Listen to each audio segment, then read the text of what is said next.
সাটুরিয়া মানিকগঞ্জ আসনের সাবেক স্বাস্থ্যমন্ত্রীর ঘনিষ্ঠ এবং আস্থাভাজন লোক শফিউল আলম জুয়েল চেয়ারম্যান, বর্তমান সাটুরিয়া উপজেলা আওয়ামী লীগের সাংগঠনিক সম্পাদক এবং দিঘুলিয়া ইউনিয়ন পরিষদের চেয়ারম্যান, এই স্বৈরাচার চেয়ারম্যানের কারণে আমাদের ইউনিয়নের প্রত্যেকটা লোকই প্রায় নির্যাতিত।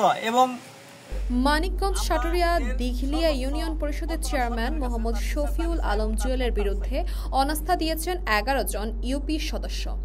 স্থানীয় এলাকাবাসী ও ইউপি সদস্যরা জানান, মোহাম্মদ শফিউল আলম জুয়েল চেয়ারম্যান সাবেক স্বাস্থ্যমন্ত্রী জাহিদ মালেক স্বপন এমপির ছত্রছায়া ও আওয়ামী লীগের দলীয় প্রভাব দেখিয়ে লক্ষ লক্ষ টাকা হাতিয়ে নিয়েছেন। নিজ বাড়িতে আলিশান বাড়ি গড়ে তোলেন। সরকারি বিভিন্ন প্রকল্প ইউপি সদস্যদের না জানিয়ে মন গড়া কাজ করেন তিনি। এ বিষয়ে অভিযুক্ত দিঘলিয়া ইউনিয়ন পরিষদের চেয়ারম্যান মোহাম্মদ শফিউল আলম জুয়েল জানান, কী কারণে তারা অনাস্থা দিয়েছেন তা আমার জানা নেই। তাদের সাথে আমার ভালো সম্পর্ক ছিল।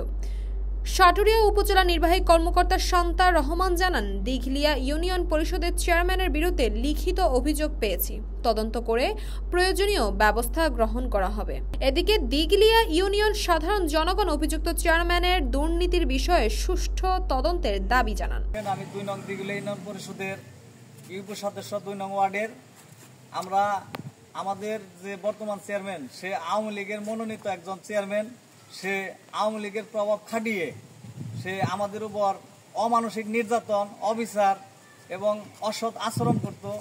এবং এখানে পরিষদ চত্বরে একটা শহীদ মিনার ছিল, সেই শহীদ মিনার সে ভেঙে ফেলছে। আমরা শহীদদের স্মরণে আমরা ফুল দিতে পারি না।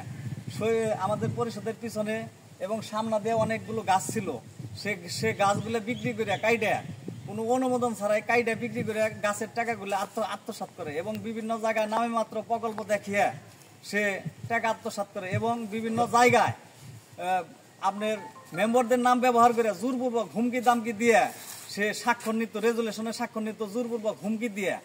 এবং কি পরিষদ চত্বরে একই স্থানে 5 থেকে 6টি প্রকল্প দেন, 6টি প্রকল্প দেন, আংশিক মাত্র কাজ করে সে সব টাকা আত্মসাৎ করেন।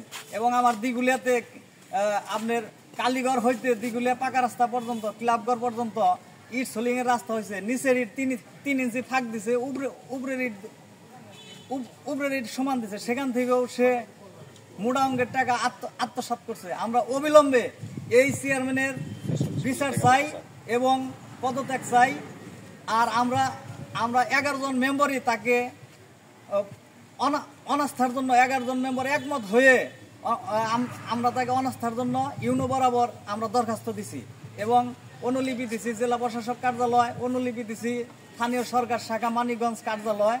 আমরা অবিলম্বে এই স্বৈরাচার চেয়ারম্যানের বিচার চাই। বিচার চাই, বিচার চাই, বিচার চাই, বিচার চাই, স্বৈরাচারের বিচার চাই, বিচার চাই, বিচার চাই, বিচার চাই,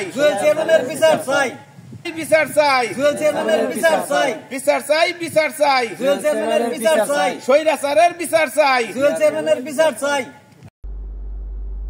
তাসপিয়া তাবাসসুম, ইসময়, ঢাকা।